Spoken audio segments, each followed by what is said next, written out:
Salamlar, vaxtınız xeyir olsun. Gəlin Demidovich kitabından 1552-ci sualın izahına baxaq. Bizə belə bir müəyyən integral verib ki, 1-dən müsbət sonsuzluğa qədər 1 bölünsün x kvadratı dx integralını deyir ki, hesablayın. Mən bunu belə yaza bilərəm də.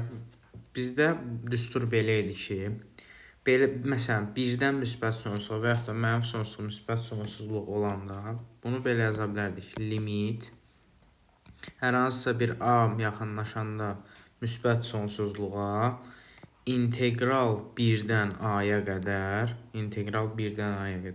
1 bölünsün x kvadratı dx bu şəkildə. İndi gəlin bu hissənin deməli integralına baxaq. Bizə deyir nə? Bunun limit öz yerində qalsın. Limit a yaxınlaşarkən müsbət sonsuzluğa. Bu nə eləyəcək? Bu eləyəcək. Deməli, bunun integralına baxaq da. Nə eləyəcək? Eləyəcək ki, integral 1 bölünsün x kvadratı dx. Burada bizə bərabər olacaq nəyə? Deməli, mənfi 1 bölünsün x olacaq da. Mənfi 1 bölünsün x. Sərhədlər də hardandır? 1-dən a-ya qədər.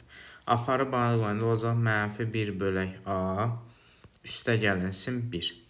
Deməli, bu şəkildə olur. Bunları silirəm.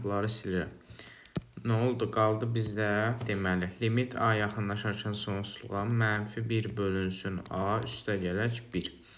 Bu formada. İndi bunun limitini hesablayaq. Əlbəttə ki, a sonsuzluğa doğru gedəndə 1 bölünsün sonsuzluğun cavabı bizdə 0 idi. Deməli, bu nə olacaq? 0 üstə gəlinsin 1, o da eləyəcək 1. Yəni ki, testin düzgün cavabı oldu. 1. Bu şəkildə.